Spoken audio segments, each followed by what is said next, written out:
নমস্কার, 7 EPIC news নেটওয়ার্কে আপনাদের স্বাগত।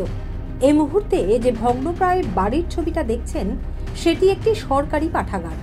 আর এইবার দেখুন বাড়ির ভিতরের দৃশ্য। দরজা জানলা ভাঙা, দেওয়াল এবং ছাদের চাঙড় ভেঙে পড়ছে। দীর্ঘদিন অযত্ন অব্যবহৃত থাকায় বইয়ের র্যাকগুলি ভেঙে পড়ে রয়েছে যত্রতত্র। ফাটা ছাদ দিয়ে জল পড়ে নষ্ট হয়েছে বহু দুষ্প্রাপ্য মূল্যবান বই। কোনো বিদ্যুৎ সংযোগ নেই। এটা সরকারি পাঠাগার নাকি ভুতুরে বাড়ি তা বুঝে উঠতে পারছেন না নিশ্চয়ই। এটি হলো দক্ষিণ 24 পরগনা জেলার মগরাহাটের নেত্রা গ্রামীণ পাঠাগার। জানা গেছে 1942 সালে গ্রামবাসীদের উদ্যোগে চালু হবার পর 1982 সালে সরকারি অনুমোদিত হয় এই গ্রামীণ পাঠাগারটি। একজন গ্রন্থাগারিক এবং একজন পিয়ন নিযুক্ত ছিলেন সে সময়। পাঠকের সংখ্যাও ছিল অনেক। 2016 সাল থেকে গ্রন্থাগারিক নিয়োগ না হওয়ায় গত 8 বছর ধরে পুরোপুরি বন্ধ হয়ে যায় পাঠাগারটি। পাঠাগার মেরামতের জন্য সরকারের তরফে অর্থ বরাদ্দ করা হলেও অ্যাকাউন্ট বন্ধ থাকায় সেই টাকাও ফেরত চলে যায়। তবে গত 1 মাস আগে গ্রন্থাগারিক হিসেবে কাজে যোগ দিয়েছেন রূপমঞ্জরি দাস। পাঠাগারের এই বেহাল দশা দেখে হতবাক হয়ে যান তিনি। প্রথম গ্রামের স্কুলেই বসতেন। এখন গ্রামবাসীদের সহযোগিতায় পাঠাগারে ছড়িয়ে ছিটিয়ে থাকা ভাঙা র্যাক, ধুলোমাখা বই একটু গুছিয়ে নিয়ে একটি ঘরে কোনো রকমে চেয়ার টেবিল নিয়ে বসা শুরু করেছেন। তবে বৃষ্টি হলে আর বসা যায় না। বেহাল দশা এবং মুঠো ফোনের কারণে পাঠকের সংখ্যা কমে গেলেও ধীরে ধীরে এলাকার কচি কাঁচা থেকে শুরু করে বইপ্রেমী মানুষজন বই নিতে আসতে শুরু করেছেন, জানালেন বর্তমান গ্রন্থাগারিক রূপমঞ্জরি দাস। লাইব্রেরির ওপরের ছাদের কন্ডিশনটা খুব খারাপ, তার জন্য বৃষ্টি হলে ঝড় বৃষ্টি হলে জল পড়ে।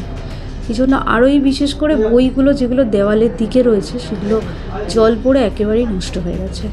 আর লাইব্রেরিয়ান যেহেতু ছিল না, ফলে পাঠক যারা তারাও আসতে পারেনি। টোটালি বইয়ের সাথে সংযোগ হয়নি অনেক দিন পাঠকের। আর এই অভ্যাসটা যদি একবার নষ্ট হয়ে যায়, আর তার মধ্যেই ঢুকেছে ফোনের এই অ্যান্ড্রয়েড ফোনের অভ্যাসটা, ফলে বই পড়ার অভ্যাসটা একদমই চলে যাচ্ছিল। এটা তো সরকারি লাইব্রেরি। এটা সরকারি লাইব্রেরি। বই তো প্রায় সব নষ্ট হয়ে গেছে নাকি? আছে, কিছুটা ভালো আছে।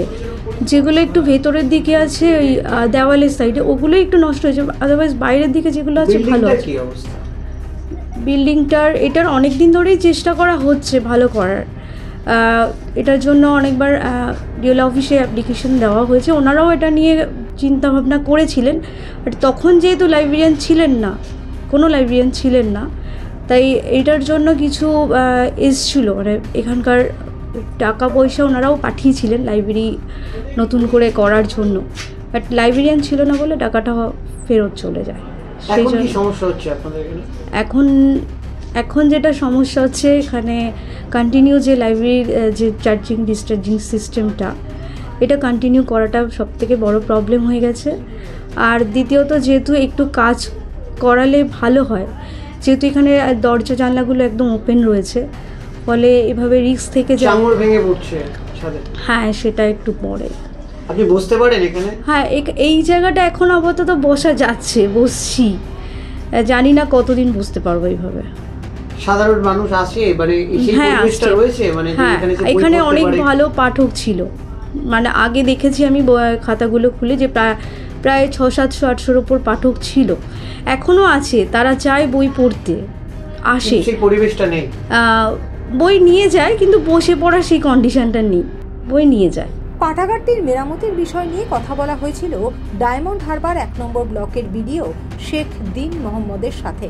তিনি জানালেন, নতুন বিল্ডিং করার জন্য অর্থ বরাদ্দ করা হয়ে গিয়েছে। দ্রুত গ্রামীণ কমিটি গঠন করে নতুন বিল্ডিংয়ের কাজ শুরু করা হবে। সম্প্রতি জানতে পারলাম যে তখন একটা লাইব্রেরিয়ান নিয়ে হয়েছে। এই জন্য আমরা প্রশাসন থেকে, জেলা প্রশাসন, ব্লক প্রশাসন থেকে উদ্যোগ নিয়ে ওখানে নতুন লাইব্রেরির যে কমিটি সেটা গঠন করছি। অলরেডি ওখানে ফান্ড অ্যালট হয়েছে রিনোভেশনের জন্য, এবং কমিটিটা গঠন হলেই ওখানে কাজ শুরু হবে। আর বঙ্গদেশে থাকবে না। অনেক বই নষ্ট হয়ে গেছে। হ্যাঁ, কিছুদিন, অনেক দীর্ঘদিন কোনো স্টাফই ছিল না, লাইব্রেরিটা বন্ধই পড়েছিল। হ্যাঁ, কিন্তু জেলা প্রশাসন থেকে সম্প্রতি একজন লাইব্রেরিয়ানকে নিয়োগ করেছেন, যোগাযোগ করার ফলে এখন নতুন করে রিভাইভ করে লাইব্রেরিটা, যাতে গ্রামের লোক এসে লাইব্রেরিতে পড়াশোনা করতে পারে, সেই যে চেষ্টা আমরা করছি। কী কী ব্যবস্থা থাকছে এবার মানে পড়াশোনার জন্য, নতুন করে বই বা নতুন করে কিছু? হ্যাঁ, নতুন করে সমস্ত উদ্যোগ নিয়ে নতুন কমিটি গঠন হলে আমরা মিটিং করব। মিটিং করার পর সিদ্ধান্ত কমিটি যেটা নেবে সেই সবগুলো আলোচনা করে সিদ্ধান্ত নেওয়া হবে। আধুনিক মানে কি এবারে লাইব্রেরি হচ্ছে গ্রামের যে শিক্ষা? না, এটা গ্রামীণ লাইব্রেরি। হ্যাঁ, সেইভাবে গ্রামীণ লাইব্রেরি যেমন হয় সেইভাবে আমরা গঠন করবো প্রাথমিকভাবে। মামনি রায় রিপোর্ট, 7 এবিক নিউজ নেটওয়ার্ক, দক্ষিণ 24 পরগনা। আরও বিভিন্ন খবরের আপডেট জানতে হলে অবশ্যই সাবস্ক্রাইব করুন 7 এবিক নিউজ নেটওয়ার্ক চ্যানেলটি, কারণ আপনাদের একটা সাবস্ক্রিপশন আমাদের কাছে অত্যন্ত মূল্যবান। পাশাপাশি অবশ্যই ফলো করুন আমাদের হোয়াটসঅ্যাপ চ্যানেলটিও। জয় হিন্দ।